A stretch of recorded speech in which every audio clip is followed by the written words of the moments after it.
What's up? It's Naomi the Crafty Savage here, and I'm back with some spooky Halloween stories. Boo! Did I scare you? Did I get you? Haha. Alrighty, so you're probably like, wait, hold up.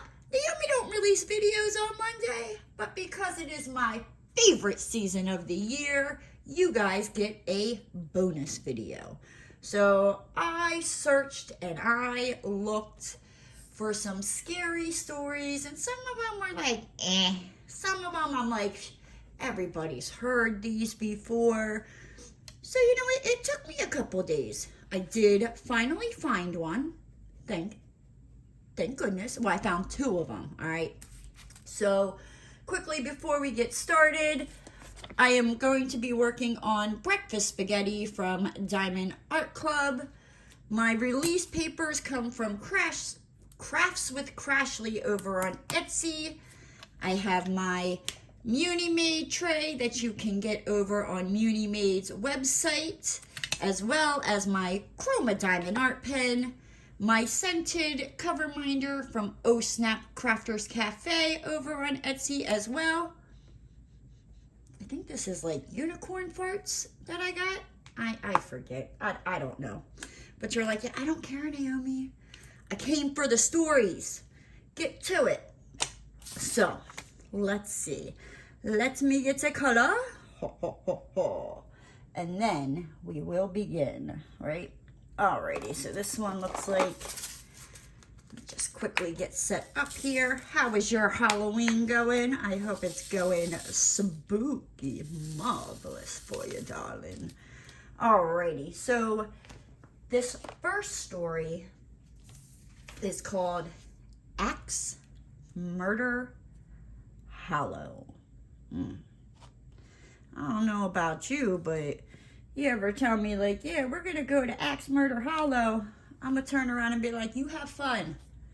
Let me know how that goes. I mean, and while you're at it, why don't you just share your location with me? Because I don't know, I just have a strange feeling by the sound of that name, like, you're not coming back. Like, it'll just help us, you know, search for you, you know, later on when we haven't heard from you, you know.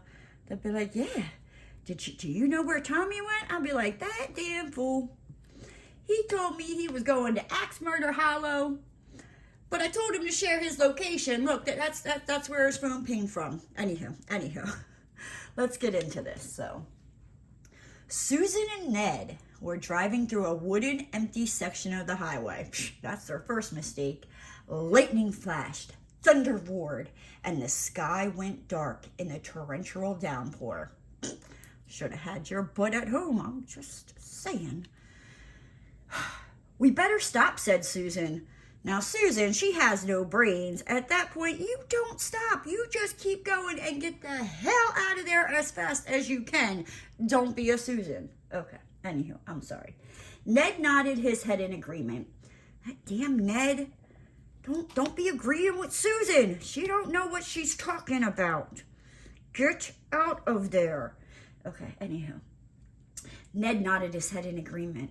He stepped on the brake, and suddenly the car started to slide on the slick pavement. No, ma'am. So, let's see. He stepped on the brake, and suddenly the car started to slide on the slick pavement. They plunged off the road and slid to a halt at the bottom of an incline. Oh, hells. No. Be like, damn you, Susan. Couldn't just keep your freaking mouth shut? Anyhow. Pale and shaking, Ned quickly turned to check to see if Susan was all right. When she nodded, Ned relaxed and looked through the rain-soaked windows. I'm going to see if it's bad, he told Susan. First off, if you slid and you're on an incline, Ned, you better not get your butt out of that car and, you know, move it, because that car could plummet. I'm just saying. Ned is a fool. Don't be a Susan and date a Ned. He doesn't know, you know. Anywho, this is probably not even scary with my little commentary here. And he went out into the storm. She saw a blurry figure in the headlights walking around the front of the car. A moment later, he jumped in beside her, soaking wet. Oh gosh. The car's not badly damaged, but we're wheel deep in mud, he said. I'm going to have to go for help. Not without me. I ain't staying in Axe Murder Hollow by myself. Hells no. Susan swallowed nervously. There would be no quick rescue here. He told her to turn off the headlights and lock the doors until he returned. Why is he telling her that? That's a little creepy. Okay. Let's find out why Ned told Susan to turn off the headlights and lock the doors until he returned. Axe Murder Hollow, although Ned hadn't said the name out loud, they both knew what he had been thinking when he told her to lock the car. This was the place where a man had once taken an axe and hacked his wife to death in a jealous rage over an alleged affair. Supposedly, the axe-wielding spirit of the husband continued to haunt this section of the road. Yeah, no, you ain't leaving me but there by myself. Hell no. Outside the car, Susan heard a shriek, a loud thump, and a strange gurgling noise. But she couldn't see anything in the darkness. Frightened, she shrank down into her seat. She sat in silence for a while, and then she noticed another sound. Bump, bump, bump. It was a soft sound, like something blowing in the wind. Whew. Suddenly, the car was illuminated by a bright light. An official-sounding voice told her to get out of the car. Hells to the nine, getting out of the car. Like, you can hook it up and tow it, and then I will get out of the car once I'm in safety, like, and I can see, and it's not pitch black, and I don't know you're not some freaking, axe murderer trying to kill me. Hells to the no, I ain't stepping outside the car. Ned must have found a police officer. Well, why isn't Ned the one telling her to get out of the car? I'm just saying. Susan unlocked the door and stepped out of the car, her first mistake. As her eyes adjusted to the bright light, she saw it. Hanging by his feet from the tree next to the car was the dead body of Ned. His bloody throat had been cut so deeply that he was nearly decapitated. The wind swung his corpse back and forth so that it thumped against a tree. Bump, bump, bump. Susan screamed and ran towards the voice and the light. As she drew close, she realized the light was not coming from a flashlight. Standing there was a glowing figure of a man with a smile on his face and a large, solid, and defiantly real axe in his hands. She backed away from the glowing figure until she bumped into the car. Playing around when my back was turned, the ghost whispered, stroking the sharp blade of the axe with his 2 fingers. You've been very naughty.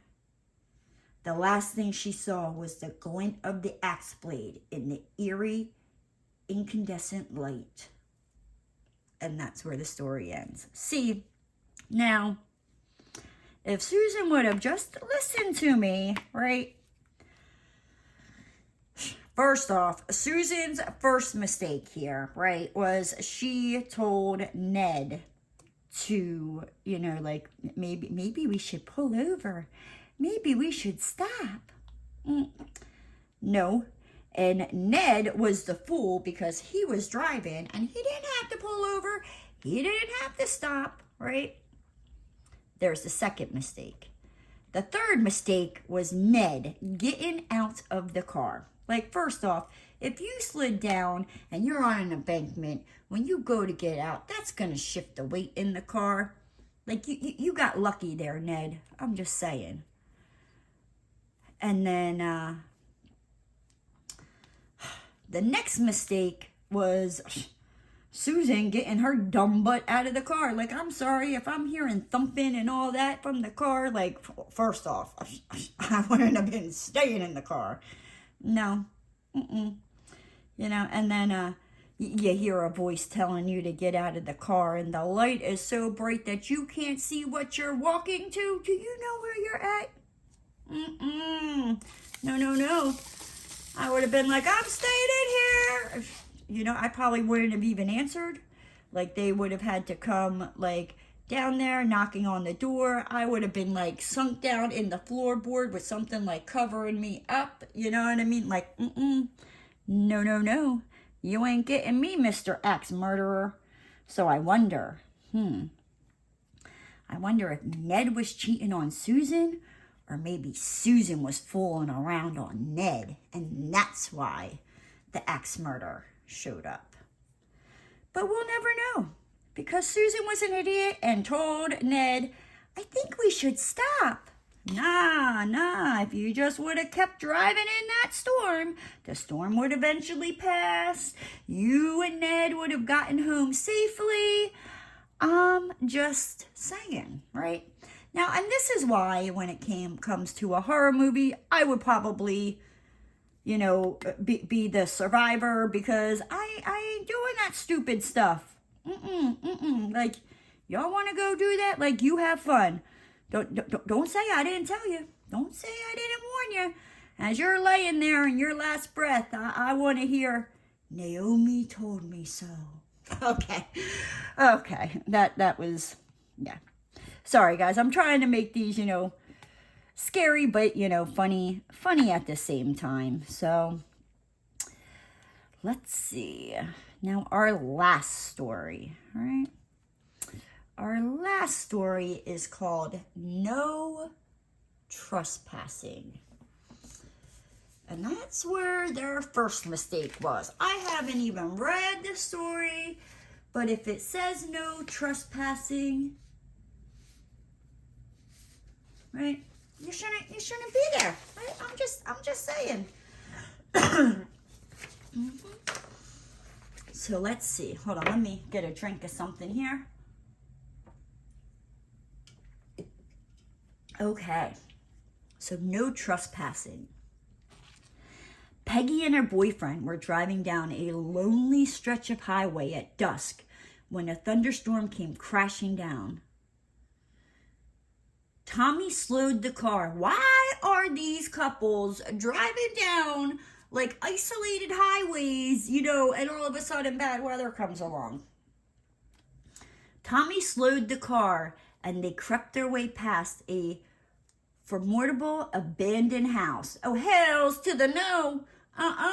Like, even if it broke down, I'd be like, you better get out and push. We are not sitting next to this abandoned house. Like, hells to the no. Do you know what could come running out there and get us? Like, hells no. Like, I ain't even sitting in the locked car. Like, they could break the windows. Like, nope. Like, you just keep pushing. Let's find a hill. Like, and we'll just coast on down it away from this abandoned house, right? Exactly. Plastered all over the fences and trees were no trespassing signs. A mile past the house, the car hydroplaned. Peggy screamed as the car slid off the road, plunging down into the gully. The car slammed into a large boulder, throwing Peggy violently into the door. Before it came to a rest under a pecan tree, her head banged against the window and the door before it came to a rest. And a stabbing pain shot through her shoulder and arm. Tommy turned to her. Are you all right? Are you bleeding? I don't know. The car just flipped and my arm and my head got banged. Like, what the hell, Tommy? Why weren't you paying attention? You were going too fast on that road, hydroplaned. Okay. Arm, shoulder feel bad. Peggy managed to gasp. Tommy glanced cautiously at her right arm. "I think your arm is broken," he said, and he tore a strip of his shirt and pressed it to the cut on her head. "I'm going to call for help," he said, when it became obvious that the bleeding was not going to stop away, but neither of them had their cell phones. Now, why don't you have your cell phones? It is 2022, ladies and gentlemen. Like, honestly, I mean, if you're anything like me, 9 out of 10 times, like, my cell phone is right next to me or in my hand, and if that's not the case, like, it's not far. Like, I don't go anywhere without my phone. But before I go, I'm like, okay, phone, wallet, keys, got it. You know, like, anything else that I take along with me is just a bonus. But as long as I have my phone, I can call for help if need be.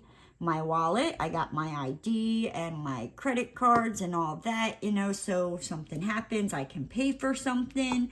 And my keys so I can get in the car and start it up. So, you know, I'm not driving fast, hydroplaning, you know, and all that. And these people, they need to take my driving course. I'm just saying, they would not be stopping. They would not be flying. Yeah, okay. Anywho, let's get back to Tommy and Peggy, right?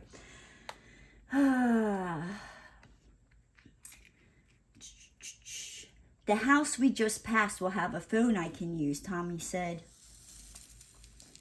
Peggy's eyes popped wide open at that statement. Despite her pain, she remembered the creepy abandoned house. "Stay here. A car will come." All right, you know what? Peggy gets an A for that because, yeah, I'd be like, yo, you dumb butt Tommy, did you not see that abandoned house? Did you not see them no trespassing signs? Like, it's abandoned. Nobody's there. I guarantee you, even, you know, like, if you could get in there, like, there ain't a phone that's gonna work. Like, you're wasting your time. Just stay here in the safety of the vehicle, you know, like, yeah.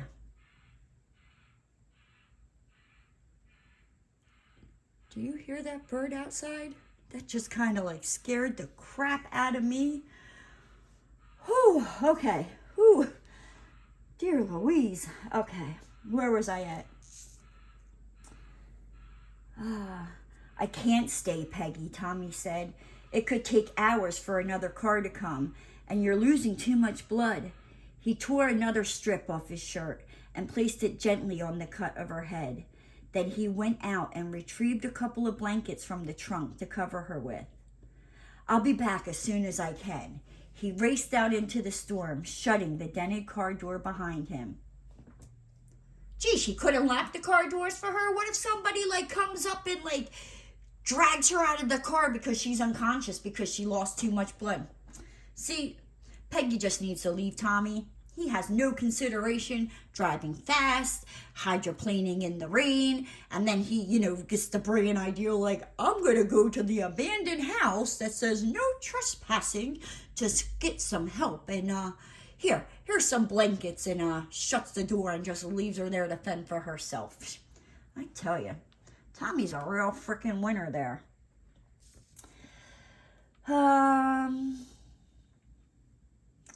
Peggy drifted in a kind of daze. Something at the back of her mind was making her uneasy. She slid down on the floor and put her head on the seat. Peggy's smart. Get out of the line of sight, so if somebody goes by, and, you know, and they're out there trying, you know, to hurt you, like, they ain't gonna see you. Good for you, Peggy. Peggy's got some smarts. Be like Peggy. Completely covering herself with the blankets, head and all. Feeling safer, she allowed the weariness caused by the woods to take over and fall asleep. Gosh darn it, Peggy. All right, don't be like Peggy. Peggy probably has a concussion, and now she just went to sleep. Good Lord, Peggy. I tell you. Peggy wasn't sure what woke her. She had a beam of light shone briefly through the blanket. Did she hear someone curse outside? She strained She strained eyes and ears, but heard nothing, save the soft stuttering of the rain, and no light shone through the blanket now. If Tommy had arrived with the rescue squad, then surely there would be noise and light and many voices. But she heard nothing except the swish of rain and an occasional thumping noise, which she bent... An occasional thumping noise when she bent down to the rubbing of the branches of the pecan tree in the wind. The sound should have been comforting, but it was not. Goosebumps crawled across her arms, even the broken one, and she almost ceased breathing for some time as some deep part of her inner mind instructed her to freeze and not make a sound. Okay, maybe we should, I changed my mind again, maybe we should be like Peggy. Peggy's, listening to her gut. That's the whole thing there, listen to your gut.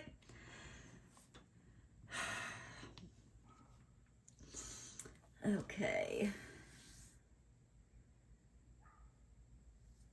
She did not know how long fear kept her immobile, but suddenly the raw terror ceased, replaced by cold shivers of apprehensions and a sick coil in her stomach that had nothing to do with her injuries. Something terrible had happened, she thought wearily, fear adding yet more fatigue to her already wounded body. Then she scolded herself for a ninny. It was just her sore head making her imagine things. Nah, Peggy, sweetheart, you follow that gut instinct. Because I bet you freaking Tommy, probably at that point got to the abandoned house and something happened to him because, he didn't want to listen to you. Okay, anywho, I digress. Let's get back to this.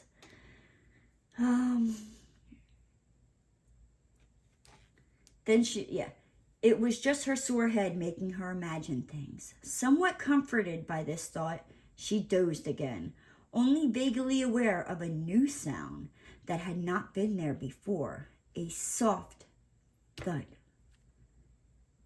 sound, as something gently tapping the roof. Thud, pattering of the rain. Thud, silence. Sometimes she would almost waken and listen to it in a puzzled manner. Thud, patter of rain. Thud. Had a branch dislodged from the tree? Peggy wasn't sure how long she'd been unconscious when she was awakened by a bright light blazing through the window of the car and the sound of male voices explaining in horror. A door was wrenched open and someone crawled inside. She lifted her head and looked up at a young state policeman. "Miss, are you all right?" he asked, and then turned over his shoulder to call for help. Peggy told the officers her story and begged them to look for Tommy. They deftly avoided answering her and insisted on calling the paramedics. Uh-oh. Did they find Tommy already? Let's keep going here, shall we? Okay. As the paramedics carried her carefully up the slope of the incline, Peggy looked back at the car and saw a grotesque figure hanging from a branch of the pecan tree. For a moment, her brain couldn't decipher what she was seeing in the bright lights of the police car parked at the side of the road. Then she heard a thud sound as the foot of the figure scraped the top of the total car, and she started screaming over and over in horror. One of the police officers hastened to block her view, and a paramedic fumbled for some Valium to give her as her mind finally registered what she had seen. Tommy's mangled dead body was hanging from the pecan tree just above the car, and nailed to the center of his chest was a no trespassing sign. Holy Hannah. See, now, Peggy, she is smart, except for, you know, she probably shouldn't have gone to sleep. That probably wasn't smart, you know, with the, because I guarantee you she had a concussion. But, yeah, but be a Peggy, you know what I mean? Like when Tommy said, oh yes, I'm going to go to that old abandoned house. And her eyes got all wide and Peggy was like, no, don't do that. Because Peggy knew, like there ain't nobody there. It's got no trespassing. Like there's probably a reason, like don't be going there, right? And then again, so like in our first story, you know, the lady sees the bright lights and she's like, oh, let me get out. Peggy, something told her, you know, like, play dead. And she just stood still, like she just kept still. And even before that, she knew, let me hunker down onto the floorboards, like I said. Cover yourself up so you can't be seen. And then, you know, when she saw the light, and I guarantee you, it was probably Tommy made it to the house when she got that sick feeling in her stomach. Whoever was at that abandoned house did something to Tommy. And when she saw the light and she heard the cursing and something told her, stay still, it was probably them people hanging Tommy up from the tree, you know, and then she's hearing the thud, thud, thud, and the pitter-patter of rain. And again, she was smart. She stayed put, and the officers found her. Everybody, let's be a Peggy. Let's not be a Tommy. Let's not be a Susan or a Ned. But you know what, guys? With that said, I hope you enjoyed my commentary of these 2 spooky Halloween stories. But I'm going to hop on out of here. If you're new to the channel and you haven't already, hit that subscribe button and ring that notification bell. And don't forget to give the video a thumbs up. And I'll see you next time, guys. Woo! Look.